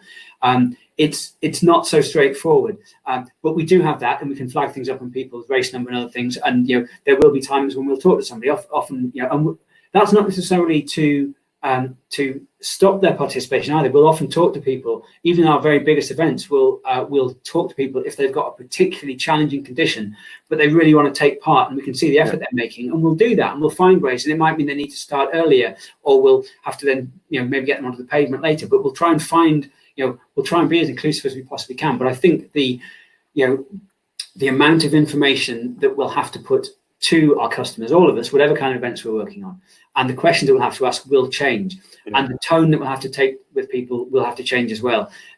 I think we're going to have to see generally in society a bit less of the, would it be okay if you, and the, look, you're just going to have to do it like this. If we say it has to be like this, it has to be like this. there will be a greater acceptance because this affects everything that all of us do. I would hope, and I'm not convinced yet. I was horrified at images of street parties and congas and things on VE Day, and it seemed that a bank holiday seemed to tell some people that they could now create gatherings, even though the law says you can't. The law doesn't actually say you can't stand 2 meters apart. I don't think, correct me someone in the chat if I got it wrong, but I'm pretty sure that's not in the actual legislation. But gatherings are banned, so you can't have a gathering. But people had gatherings up and down the land, and no one did anything about it. Now, if we're going to take, as a society, that sort of I'll apply rules to myself when I see fit, that is not going to help when we try and get ourselves together into places and say, right, you have to do this. And I think in the workplace will be better. And I think in the workplace, people will, there are places that are doing, I don't know how far and wide temperature screening will come in or quite how effective it is. I've, like a lot of people, I've sat on a webinar about it, far from an expert. I've seen different views from different people, but we might find that that becomes quite common. Now, in the workplace, people might stand on their dots and they might be quite compliant about this. But when we go out, and some parties might be parties of 2, some might be parties of 4 going into event sites, it's going to be different. We're going to need more space. We're going to interact in a different way, and how we are with each other will change. We've gone from being sociable animals who are used to talking to each other to avoiding each other when we go out for walks or runs. It's an odd position to be in, and we have to navigate around that. And I mentioned before about attitude to risk, and I think within this, at some point, attitude to risk will change, whether it's forced to change by the factors or whether it just changes because attitudes do change over time. But I think as well as treatments, ahead of a vaccine, but as well as partial treatments, as well as lessening of infection rates, as well as other things that come in, as well as any shielding of vulnerable sections of our society and people within that, I think attitude to risk and what people are willing themselves to do and how people want to be seen as a business or as an organizer or as a venue in relation to that risk is going to be key to the whole thing. And everyone's working on that, everyone's talking about it, but we're some way off knowing the outcomes. Yeah, we're some way off knowing what this is actually going to look like, which is interesting. Just having a quick look at the poll results there, almost 3/4 of people think that social distancing isn't a realistic expectation for a mass participation event. In fairness, I do accept some people saying in the chat that it's a little bit more nuanced than yes, no, and I have no idea, which is fair enough. Of course it is. I just wanted to get a sense of what people thought. I think that looking at the risks and looking at solutions for each and every place, because what might work for one event somewhere is not going to work for another because their venue is going to be different, their approach is going to be different, and there might be some models that will work, but they need to go to new places or not work where they did work. And there'll be some new stuff that comes up as well. There will always be some invention, but quite what, quite when is the is another part of the conversation.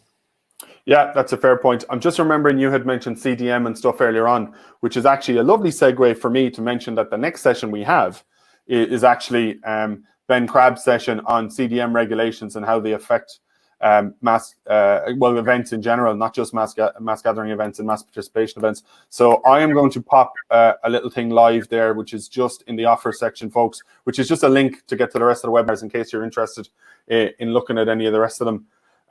I think you're right, Charlie. I think there's going to be some level of social norms that change. If I think of Professor John Drury and the work he does around social norms and crowd psychology, I think in some respects we're being reprogrammed isn't the right phrase, but we get that distancing during queuing and stuff is becoming quite standard. We kind of mostly we all understand it. We're doing it, but at the same time, you see pictures like the ones from the Tube and stuff like that, and you wonder how is it that we then abandon it all completely in certain situations? Do we not understand that if we were safer 2 meters apart 10 seconds ago outside the Tube station, surely we're still trying to be safer in here? So it's interesting. I don't know. I genuinely don't know. And we're talking to lots of clients about it, and we're having lots of conversations with industry colleagues about it. None of us know what it's going to look like. As you and I and Martin were discussing before we came on here, we think we know. We're working hard to find out. We're coming up with our models that we think might work. But there's an awful lot that remains to be seen about how events get to run again, who takes the risk, whether it's reputational, financial, to run them. I mean, even coming back to what you brought up earlier on about the drive-in events, one of the main comments in the chat about them is, like, can they be financially viable? Yeah. And then one of the other angles that there was a lot of chat in there about was, you know, how safe can they be? When you think it through properly about evacuations, about vehicles and pedestrians, that we normally try and avoid mixing them. And for instance, if you have 300 cars at a drive-in movie and there's some sort of emergency, some people start to run, perhaps. Some people are driving in cars. Like, there's all this stuff to think through. On the continent, there's a lot of drive-in stuff happening. But you mentioned toilets. A lot of other people mentioned toilets. There's a lot to think through. And I'm not saying it can't be done. We're working with a client at the minute on some drive-in models. But it comes down to risk, like you said. It comes down to assessing a site. I believe there are circumstances where a lot of these things can work. But as you said, whether X event can happen in Y location anymore, maybe not. Maybe X event has to go to Z location to be viable, and it's a bit different, and we all have to accept it's a bit different. Yeah, and it's, you know, I don't think it's going to be forever. You know, we are going to see some differences, but, you know, we're going to get back to, you know, think some of the stuff that happens to us now is going to affect us for some of the time. You know, I'm not trying to be ridiculously overly optimistic, but I am certainly optimistic that there's going to be treatments and vaccines that come out. But we could well be talking a long time in the future for that. So, yeah, the models are going to change, and what we've got to do is work alongside, you know, the places we work, our customers, the public, you know, the people in our community, in the communities who are affected by the events that we bring into their areas, and find out what everybody wants. You know, there's no point in, you know, all events have only ever happened because of being an audience for them. Yeah. You know, no audience, no event. So, you know, that's key to the whole thing. You know, audience confidence, our confidence of whether we can deliver something safely. All these things have got to come together in the right way at the right time, and that'll be when things start moving again. Yeah, it's interesting. I've just had a quick look. I remembered that I had put a poll live over on LinkedIn just to see to check sentiment and see where people were thinking. As to, the question was, what does your gut say right now? When will we be back running events as we knew them? And the vast majority, nearly 50%, there's only a couple of hundred respondents, this isn't scientific, folks, but nearly 50% reckon the second half of 2021 is when we're back to what we knew before, with a third of people thinking the first half 2021. So to me, it seems there's a quite sane and realistic understanding amongst most people that there's nothing really happening this year. There might be new drive-in stuff and a new model of that type of thing, but events as we knew them, I really don't see them. I can't see them happening as normal this year. Some people might get stuff past the post if timing works out well for them, and regulation or guidance changes. I think there's scope for some things. But in general, as an industry, I think most stuff will be coming back online next year, best case scenario.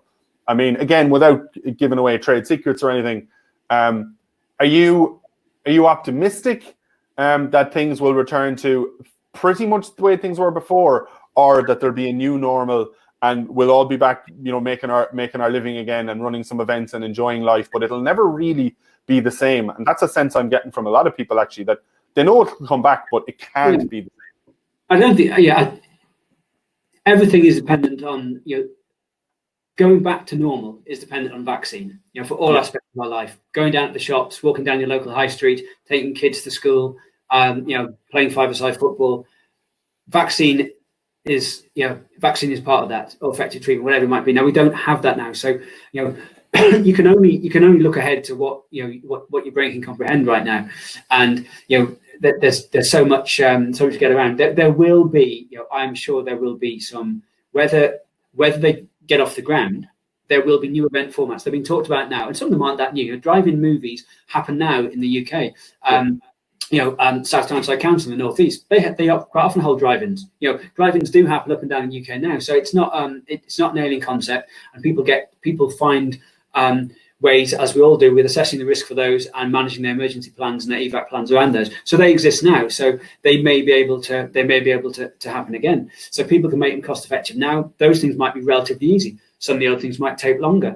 You know, everybody tends to, you know, if you look at the discussions in the States now, and we'll learn a lot from the States. The States are likely to have their first events back. Spartan have got a date in June, I think, for their first event, and they've got what look like in line with, and you can only go in line with the guidance and advice in your own country. They've got plans in place which they've shared online, which seem to be well thought out, in line with the guidance in their state and what applies to them. And they will we'll see how they get on. We'll see how it's taken up. But the fact that something works in another place doesn't necessarily mean it'll work over here. Different markets, different audiences, different perceptions of risk, and that will all come to play. And again, things are changing at different paces in different countries, and I'm quite conscious of that. And what looks like will be back to normal by X date. If there's a spike in cases and stuff, and different countries will step back a phase in their recovery or whatever. So I think we'll find that certain countries are having events, and we're looking at them going, "Oh, I can't wait till we're there in our recovery." And I think that's destined to be the way this works out. Sophie, Jamie, thank you for the kind comments. Thanks for tuning in. I think we've hit on I'm just scanning all the questions that have come in. Dan Ward has made a very good point here, actually. And he said that what we need to do as an industry or as professionals is make the first events celebratory ones, maybe, in a perfect world, as opposed to competitive ones. Encourage people to enjoy the fact that we can even start having events again. And then we might view more respect in people and understanding of the rules and the regulations and everything, which is a fair point. I think when there's a competitive, it's a bit like the query I had earlier on. When there's a competitive element, it's harder to manage. I won't say control. It's harder to manage people and their behavior when there's a competitive element to what they're partaking in. So I think that's quite challenging for people working in the mass participation space. You can manage a lot, like I was saying to Nigel, you can manage a lot of things really well, like start, finish, whatever. But when they're on the course, to a degree, they're going to interact, and I use the term loosely, in whatever way they interact on a course. They're not going to be keeping 2 meters from each other if they're trying to overtake each other, and it's a fairly packed road. Do you know what I mean? That's true. I mean, there are some instances where where there's been mass events with particularly warm weather. Sometimes now, how well participants have actually responded to this is a more further discussion.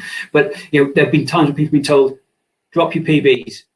This is no time for going for personal best. This is no time for racing. It's a case of get around. It's hot out there. Slow down. And we have for some of the warmer month events, we have systems in place where signage, messages, PAs, can be used to reinforce that as well.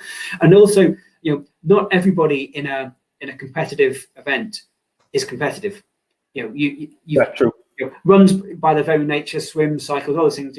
Someone's got to come first. That's going to happen, and you're going to have your very keen, dedicated athletes at the front end. A lot of people have got their own personal competition now, which might be timed or beating something. For a lot of people, it's an achievement, and a good example of how mass events, are particularly good for people coming together. We put on the Great Manchester Run on the Sunday after the Monday bomb attack at the Manchester Arena in what was a very strange and tragic situation for so many. And in that week we sat and we stood back and we said to the city and to everybody else, tell us what you want us to do, and we're here if you want us, and we're not here if you don't want us. And there was no right or wrong in that situation, but the city wanted us to be there, so we changed it to Run for Manchester, and people came out and they used the event for kind of what they wanted in that particular year, and they stood together, they stood alongside each other, and it was very different to any other event that we put on. And it was it showed that for a lot of people, just being there and coming out was enough. Now, there were people who didn't want to be there, and there'll be people, when the first events happen, people who don't want to be part of it as well. But there are people who do, and I think that we will be able to use, you mentioned John Drury and the crowd psychology side before, we'll be able to use that mass psychology and that crowd psychology to get our crowd on board and let them feel that they are helping to drive this event and drive the feel of it and drive what we're all trying to get out of it. Yeah, no, I think you're right. It's another discussion we've been having as well, that it's not a foregone conclusion that if we were all allowed run events tomorrow, that loads of people will go. No, not at all. Not at all. People are worrying about stadia and venues only being able to be at 30% capacity. Will 30% of what fits in there even want to go? So there's an awful lot, but I think you're right. There's messaging, there's how you communicate that what you are putting in place to try and keep people safe. For me, the bottom line is it all comes down, as you said earlier on, to it being risk assessed. There will come a point in time where events similar or the same as how we knew them before COVID will be happening again, and people will be attending them in the back of their heads, understanding they are now attending an event with a slight risk of getting COVID. And we will use it in our risk assessments. We will factor it in. But I dare say there will be times when we are running events and people at our events will still be at greater risk of tripping over something. Yeah. Or needing to implement the wind management plan or something. That's where we need to get to. We need to get to events again in a COVID world where it is a risk, much like, as you mentioned, the HVM and perhaps people focusing on it too much. We need to be careful not to do that as well when we do get back to running events. Let's do what we need to do. Let's make it as safe as it can be. Like you said, we work to the guidance we have available. We listen to industry experts who can help us with our planning, and we get going again when we can get going again. And hopefully we're all back having conversations like this, reviewing how we all got through COVID and did what Charlie said that day and Mark said that day come to pass, or was it better, was it worse? Like the time will come where this is pretty much behind us and it's just another thing. In the same way as I could go to an event and catch a cold off the lady next to me, perhaps I'll be going to an event knowing that I could catch COVID, but that even if I do, my chances of being extremely ill or dying from it are very, very small. Health systems are ready for it. And that's probably where we're going to need to end up. How far away that is, like we said, nobody really knows. We can all guess, but we don't really know. Just to say, Charlie's presentation is now available. It's there to download as a PDF in the files under your chat. We'll probably, I say this because I haven't figured out how to do it yet. We'll probably send it out in the email as well, but it's there if anyone wants to download it. There's Joe Ryan. Sorry to be geeky. Yeah, that's a fair point, Joe. Sorry, I've only read the start of that, Joe. I'm not going to read through it completely, but the Coronavirus Act 2020 does not appear to mention social distancing of 2 meters. So this 2 meters, this 1.5 meters thing, we all need to wait and see how this really plays out. Again, whether it's realistic or not, and whether events will be able to happen without it, or whether we'll have to do a lot of other things, but just accept that social distancing won't really be enforceable. Maybe it's an advice thing. Maybe we're marking out 2 meters, but are we enforcing it? And I think enforcement of it is completely different. We might find that it might not be it might not be written into legislation, but it's widely accepted. And when something becomes best practice and is applied by venue owners, it might as well be legislation. It's the same. It's the same thing. So we've just got to, we've got to see. But I think what we see from other countries, other places, and also what we learned from other social interactions, and when barbers and hairdressers and nail bars and things have person-to-person interaction, and when physios and dentists and non-essential medics are working again, that's going to change the mindset of people. And it still may not mean that some people say, I want to go and sit in there. I want to go and sit and watch, Newcastle, Liverpool. I want to go and sit and watch the Foo Fighters at Twickenham. Those elements might not change for some time for some people, or for more people for more time. We do not know. But there are a number of other steps to happen in society and in the way we live our lives outside of our day jobs that will influence what we do at work. Yeah, exactly. I think it's a fair point. We can only act on the information we have. We can only try and use our experience and our training and everything to do what we do as event professionals and get back going when we can. I'm just looking at the chat that there's some conversation happening. There aren't a load more questions coming in. So what I think we'll do, we'll say we're wrapping up, which gives everyone an opportunity. If they have a burning question, pop it in the chat. And if we see it quick enough, we'll get onto it. For me, Charlie, I'd like to thank you. And there's a lot of people who've been leaving to go to other meetings and thanking you in the chat and everything. I think 2 things. I think the session's been really interesting. And I think you very much delivered on the title, which is, as you know, what we ask for of presenters who want to come on the series is that you deliver what you say you'll deliver. And that way people know what they're getting. There was no plan for this to spend 2 hours talking about COVID. This was what it was designed to be. And I think people seem to be getting an awful lot of value on it. So from us, as the curators of the series, I'd like to thank you very much. Thank you. And thank you for coming on. And I'd like to go on. So you're welcome. I enjoyed it. I hope other people did as well. I think part of everything that everybody's doing now, and part of this very useful series that you've curated is just to get us all talking. Quite a lot of us haven't got as much work to do as we normally have right now. So keeping the event side of our brains going is no bad thing. Yeah, and look, I should say, and now's a good time. Maybe I see a lot of people who are here today. We're also here on Tuesday, and I have a feeling may come into a lot of these. We have scheduled these to the end of July at two of these a week. We have more people asking to do them.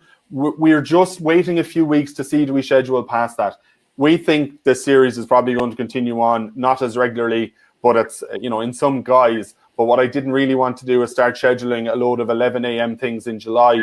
If a lot of countries are back to some level of normal, maybe it's going to be difficult. So what I would say is, for any of you in the room who are half thinking about maybe getting in touch about presenting, please do get in touch about presenting. What we're doing is we're keeping a record of who's interested, and within the next few weeks, we'll see how things are changing. It may be that we do one a week and it's in the evening time.